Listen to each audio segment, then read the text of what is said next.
Hi friends, good morning. अपना topic चल रहा था संविधान।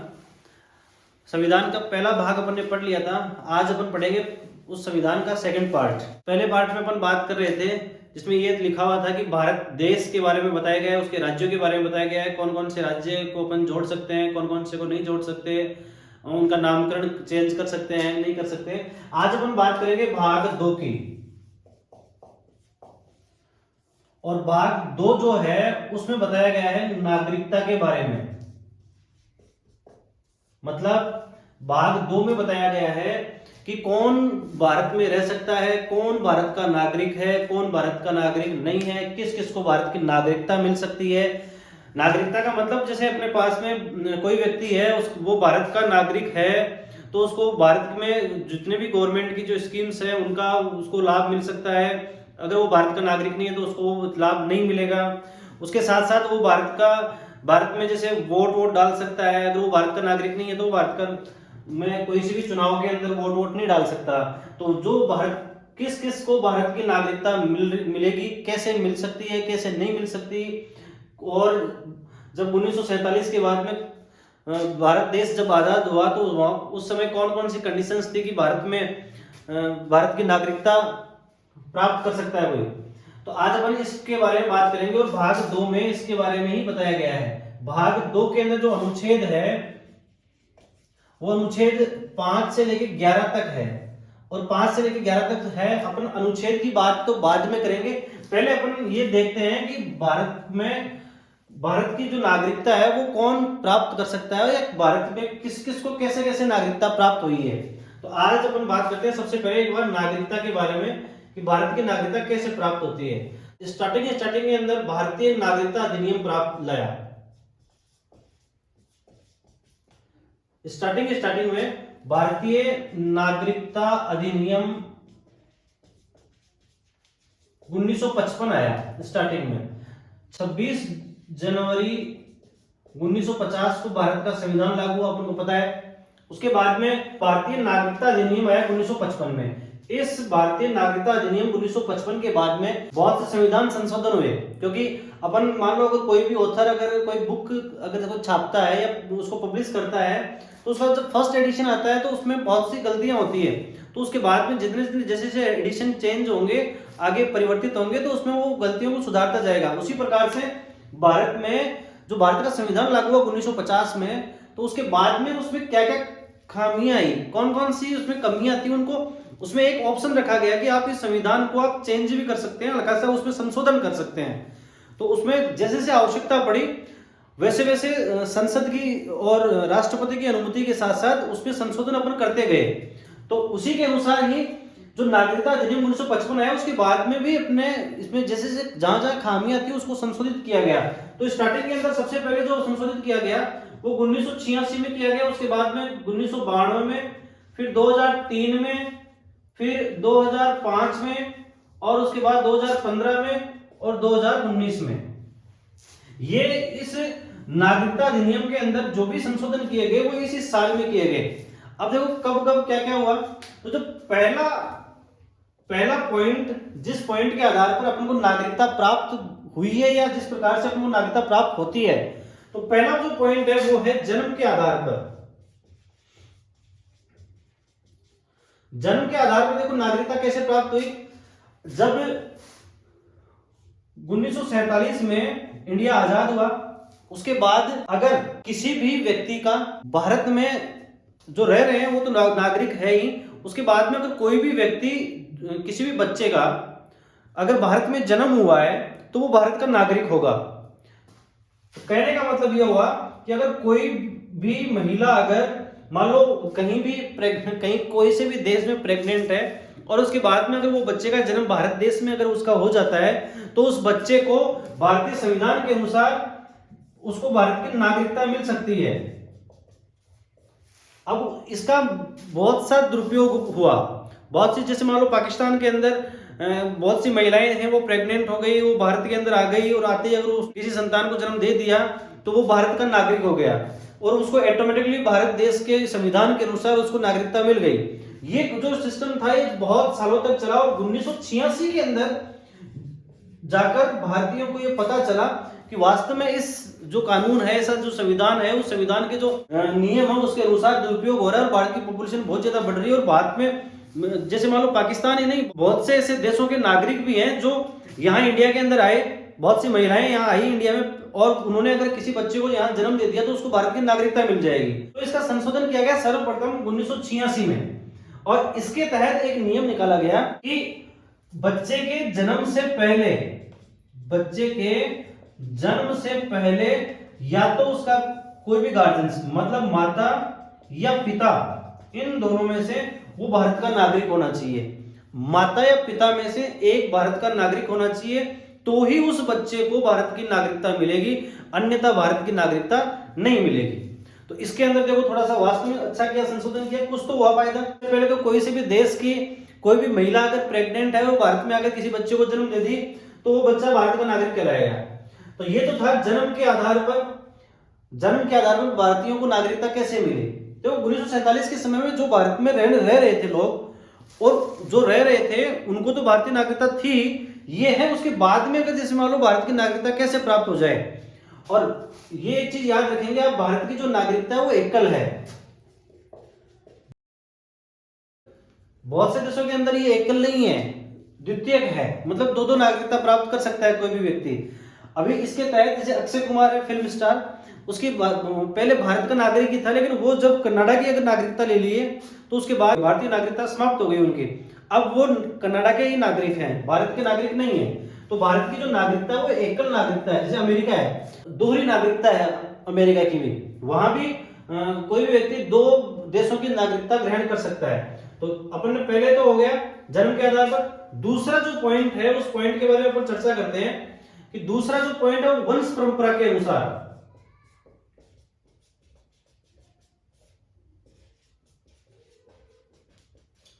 वंश परंपरा के अनुसार का मतलब यह है कि अगर मान लो अपने भारत के नागरिक हैं, तो अपन को भारत की नागरिकता कैसे मिली। अपने गार्जियंस, माता पिता भारत के नागरिक है, जैसे उससे पहले अपने दादाजी की नागरिकता ही भारत की है, तो उसके अनुसार यानी कि दादाजी की भारत की नागरिकता है, उसके बाद में पापा की मम्मी की भारत की नागरिकता है, तो अपनी भी भारत की नागरिकता होगी, अपने संतान उनको भी भारत की नागरिकता प्राप्त होगी। तो एक तरीका ये था भाई, वंश परंपरा के अनुसार भी उसको भारत की नागरिकता मिलेगी। पहले इसमें कि अगर पिता भारतीय है तो उनकी संतान भी भारतीय होगी। तो इसमें महिलाओं ने थोड़ा ऑब्जेक्शन उठाया कि आप ये कहते हो कि संविधान के अंदर महिलाओं का भी पूरा का पूरा सहयोग है, भारत देश की उन्नति में महिलाओं का भी पूरा का पूरा सहयोग है, तो ये देश में नागरिकता के बारे में जब आए तो उसमें महिलाओं के बारे में क्यों नहीं कहा गया। तो उसके बाद 1992 के अंदर 1992 में संविधान संशोधन हुआ, और उसके तहत यह भी कहा गया कि अगर महिला भारतीय है तो उसकी संतान भी भारतीय होगी, उसको भी भारत की नागरिकता मिलेगी। फिर क्या हुआ कि 3 दिसंबर 2004 को एक नियम आया, संशोधन किया गया, तो उसमें कहा गया कि आपको भारत की नागरिकता अगर है तो आप पंजीकरण कराइए, रजिस्ट्रेशन कराइए, रजिस्ट्रेशन के अनुसार भारत की नागरिकता प्राप्त होगी।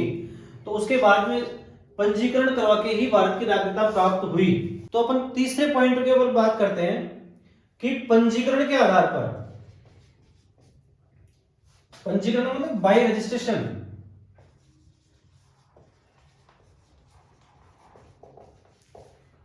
बाय रजिस्ट्रेशन के आधार पर देखो इसमें क्या है कि पहले ये कहा गया था कि 6 माह अगर भारत में अगर कोई व्यक्ति रह रहा है, कोई भी विदेशी नागरिक अगर भारत में 6 माह तक रह रहा है तो उसको भारत की नागरिकता मिल जाएगी। उसके बाद में ये कहा गया कि 5 वर्ष अगर कोई व्यक्ति लगातार भारत में रह रहा है तो उसको भारत की नागरिकता मिल जाएगी।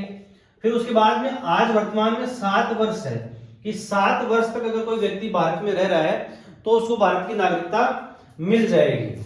दूसरा पॉइंट है, अगर कोई व्यक्ति जन्म उसका भारत में हुआ है और वो बाहर रह रहा है, जिस समय मान लो आजादी के समय में बहुत से लोग ऐसे थे जो भारत के बाहर जाकर भी आजादी के लिए संघर्ष कर रहे थे, तो वो भी अगर कोई बाहर रह रहा है वो भी भारत का नागरिक होगा। उस समय क्या था कि देखो भारत देश जब आजाद हुआ तो उसमें तो मैंने पहले भी जिक्र किया है पहले की क्लासों के अंदर कि उसमें प्रत्येक वर्ग का सहयोग था। कुछ लास्ट में जाके कुछ एजुकेटेड लोग ऐसे थे भारत के बाहर जाकर शिक्षा ग्रहण कर रहे थे। तो ऐसे लोगों का भी बहुत सहयोग था, तो वो लोग भारत से बाहर बहुत सालों तक रहे। तो अब ऐसा नहीं है कि जो वो भारत के बाहर रहे तो उनको भारत की नागरिकता नहीं मिलेगी, उनको भारत की नागरिकता मिलेगी। तो ऐसे लोग भारत के बाहर थे, उनको नागरिकता मिल गई। तीसरा पॉइंट, अगर कोई व्यक्ति भारतीय है और वो अगर मान लो किसी विदेशी नारी से अगर वो विवाह कर लेता है तो उस नारी को भी भारतीय नागरिकता मिल जाएगी। मतलब कोई भी अगर व्यक्ति बाहरी किसी भी औरत से शादी करता है, मान लो बहुत से लोग ऐसे हैं जो विदेश में जाते हैं, घूमने जाते हैं और वहां उसको किसी लड़की से प्रेम हो गया और उसने शादी कर ली, वो भारत में आ गए, बस गए, तो उसको ऑटोमेटिकली उस ऐसी महिला को ऑटोमेटिकली भारत की नागरिकता मिल जाएगी। अब उनको रजिस्ट्रेशन करवाना पड़ेगा और रजिस्ट्रेशन उनका हो जाएगा तो भारत की नागरिकता मिल जाएगी। अब अपन आगे चौथे पॉइंट पे बात करते हैं। तो अभी अपन बात कर रहे हैं केवल कि भारत की नागरिकता किस प्रकार से मिलेगी या किस प्रकार से मिलती है। तो अपन अब चौथे पॉइंट पे बात करते हैं, विदेशीकरण। विदेशीकरण का मतलब यह है कि कोई व्यक्ति भारत में रह रहा है और मान लो 1 साल लगातार रहा और फिर वो चला गया, फिर रहा, फिर ये कुल मिला के अगर वो 7 वर्षों तक अगर भारत में रह रहा है, पिछले 7 साल से वो भारत में रह रहा है, और जरूरी नहीं है कि वो कंटिन्यू ही रहे। बहुत बार ऐसा कॉम्पिटिशन में पूछा गया है कि अगर कोई व्यक्ति 2 साल तक लगातार रह रहा है तो उसको भारत की नागरिकता मिल जाएगी क्या? वो गलत है। उसको 7 साल तक भारत में रहना जरूरी है, कंटिन्यू 1 साल तक तो वो भारत में रहा हो तो उसको भारत की नागरिकता मिल जाएगी। और विदेशियों को किस प्रकार से भारत की नागरिकता मिलती है? मान लो कोई व्यक्ति बहुत ज्यादा, जैसे कोई विद्वान हो, कोई वैज्ञानिक हो, या कोई भी शिक्षा के क्षेत्र में हो, कोई बहुत ज्यादा पॉपुलर हो, किसी कला के आर्ट के क्षेत्र में हो, तो उन लोगों को भी भारत की नागरिकता मिल सकती है। प्रतिष्ठित व्यक्ति हो, प्रतिष्ठित व्यक्ति को भी भारत की नागरिकता मिलती है। अब अपन 5वें पॉइंट पे बात करते हैं, भूमि अर्जित। मतलब मान लो भारत देश किसी दूसरे देश पे मान लो अतिक्रमण करता है, किसी दूसरे देश के किसी स्टेट को अपने पास में अचीव करता है। मान लो पाकिस्तान पे और भारत का कोई युद्ध हो गया तो भारत ने पाकिस्तान के किसी राज्य को अपने अधीन ले लिया, जिस प्रकार से अभी रूस और यूक्रेन के मध्य जो युद्ध हो रहा है उसके अंदर कम से कम 4 स्टेट को रसिया ने अपने कब्जे में ले लिया। तो उसी प्रकार से अगर भारत और पाकिस्तान के मान लो, भारत और चाइना के, भारत और बांग्लादेश के अगर मान लो कोई युद्ध होता है और भारत किसी न किसी स्टेट को अपने और अधीन कर लेता है, तो उस अधीन किए हुए जो स्टेट है उस स्टेट के जितने भी नागरिक है उनको ऑटोमेटिकली भारत की नागरिकता मिल जाएगी। तो अभी अपन ने पढ़ा कि भारत का नागरिक कौन कौन बन सकता है, किस प्रकार से भारत की नागरिकता उसको प्राप्त हो सकती है। तो अभी तक अपने जो जितने भी 5 पॉइंट प्राप्त किए हैं उन 5 पॉइंटों से अपन को ये पता चल जाएगा कि भारत की नागरिकता कैसे प्राप्त होगी। तो अपन बात करते हैं भाग 2 के अनुच्छेदों के बारे में। तो देखो भाग 2 में अनुच्छेद कौन कौन से हैं? 5 से लेके 11 तक के अनुच्छेद हैं। अब इनके बारे में अपन डिस्कशन करेंगे। 5वां जो अनुच्छेद है उस अनुच्छेद में क्या लिखा गया है? देखो इसमें शुरू की जो 5वां, 6वां, 7वां, 8वां ये जो अनुच्छेद है वो उस समय के लिए थे भाई। जिस समय भारत देश आजाद हुआ उस समय भारत के में कौन कौन नागरिक हो सकते हैं, भारत की कौन कौन सी कंडीशंस ऐसी हो सकती है, तो उसके बारे में थे। आज ये मान लो ज्यादा इंपॉर्टेंट नहीं है लेकिन फिर भी अपन को पढ़ना पड़ता है। तो 5वां जो अनुच्छेद है उस अनुच्छेद में ये लिखा गया है कि प्रारंभ से ही भारत का नागरिक हो, कोई भी प्रारंभ से ही जिस समय देश आजाद हुआ उस समय अगर वो भारत का नागरिक है तो उसको भारत की नागरिकता प्राप्त हो जाएगी। तो 5वें अनुच्छेद में बस इतना ही कहा गया है। 6वां जो अनुच्छेद है कि उसमें ये कहा गया है कि जो लोग पाकिस्तान से भारत में आए,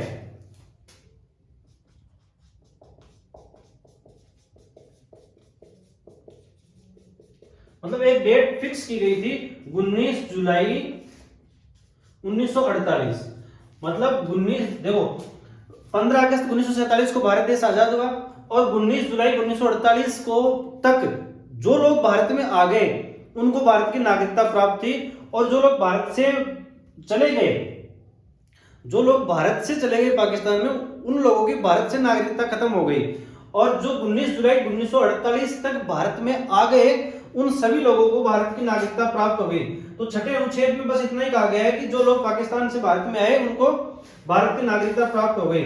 सातवां जो अनुच्छेद है, उस अनुच्छेद में यह है कि पाकिस्तान प्रव्रजन नागरिकता, देखो इसमें ये प्रव्रजन नागरिकता का क्या मतलब है, कहने का मतलब ये है कि 1 मार्च 1947 से पहले भारत से मान लो कई लोग चले गए पाकिस्तान में, और उनको ऐसे लगने लग गया कि भारत और पाकिस्तान का बंटवारा हो रहा है। 1 मार्च 1947 से पहले ही भारत से वो पाकिस्तान चले गए, और उसके बाद में उनकी दाल वहां नहीं गली, उनको वो व्यवस्थाएं वहां नहीं लगी ऐसी, उनको लगने लग गया कि पाकिस्तान से तो अच्छा इंडिया है, तो वो लोग वापस इंडिया में आ गए। जो लोग पाकिस्तान चले गए थे वो लोग वापस इंडिया में आ गए, तो उन लोगों को भी भारत की नागरिकता मिल गई। उन लोगों के लिए ये अनुच्छेद 7 है कि पाकिस्तान प्रव्रजन नागरिकता, जो पाकिस्तान से वापस इंडिया में आ गए, उन लोगों को भी भारत की नागरिकता मिल जाएगी। देखो कई लोग क्या होते हैं, बहुत ज्यादा समझदार होते हैं, उनको ऐसे लगने लग जाता है कि अपन बहुत ज्यादा एडवांस है, और वो उसके लिए वो होशियार हो तब तक तो कोई बात नहीं है, लेकिन अगर वो डेढ़ होशियार है तो उसका खामियाजा उसको भुगतना पड़ता है। ऐसे लोग ही थे ये भारत की जो नागरिकता प्राप्त करने वाले थे, ये पाकिस्तान प्रव्रजन नागरिकता नियम। अब अपन अनुच्छेद 8 की बात करते हैं। अनुच्छेद 8 में क्या है कि कोई भी व्यक्ति अगर भारत से बाहर रह रहा है, कोई भी व्यक्ति भारत से बाहर रह रहा है, उसके माता पिता, दादा दादी, नाना नानी, कोई भी अगर भारत में रह रहा है, तो उस बाहर वाले व्यक्ति को नागरिकता मिल जाएगी। ज्यादा इंपॉर्टेंट नहीं है, बस अपन को थोड़ा सा नॉलेज रखना है। मेन इंपॉर्टेंट जो चीज थी वो ये थी कि भारत का नागरिक कौन कौन हो सकता है, किस प्रकार से भारत की नागरिकता मिल सकती है। अब अपन अनुच्छेदों के बारे में चर्चा करेंगे। 9वां अनुच्छेद जो है वो है कि कोई भी व्यक्ति स्वेच्छा से अगर भारत की नागरिकता अगर छोड़ रहा है, या स्वेच्छा से अगर वो किसी दूसरे देश की नागरिकता ले रहा है, तो उसको भारत की नागरिकता से हटा दिया जाएगा और उसको भारत की नागरिकता नहीं प्राप्त होगी, ये कहा गया उसके अंदर। मतलब स्वेच्छा से अगर वो छोड़ रहा है, तो जिस प्रकार से मान लो मैंने अभी एग्जांपल दिया था आपको, अक्षय कुमार ने स्वेच्छा से कनाडा की नागरिकता ले ली, तो उसको भारत की नागरिकता नहीं है इस समय, वर्तमान समय में। 10वें अनुच्छेद में जो क्या है कि विधि के अनुसार, यानी विधि संसद के अनुसार, संसद अगर किसी मान लो किसी भी अनुच्छेद को में कोई संशोधन करना चाहे, किसी भी भाग में कोई संशोधन करना चाहे, तो उसके अनुसार नागरिकता से संबंधित संसद भी उसमें विचार विमर्श कर सकती है। उसके अनुसार भी वो किसी व्यक्ति को भारत की नागरिकता दे सकते हैं, किसी व्यक्ति को भारत की नागरिकता से हटा सकते हैं। तो 11वां पॉइंट ये है कि इन सब के ऊपर संसद कानून बनाएगी। ये अभी अपन ने पढ़ लिया 11 पॉइंट की संसद, 11वां अनुच्छेद जो है उसमें कि संसद इसके ऊपर कानून बनाएगी, वो बनाती है संसद कानून। अभी अपन ने भाग 2 के बारे में पूरे चर्चा कर ली, 5वें अनुच्छेद से लेकर 11वें अनुच्छेद तक। अब हम नेक्स्ट क्लास में भाग 3 के बारे में चर्चा करेंगे। तब तक के लिए जय हिंद, जय भारत।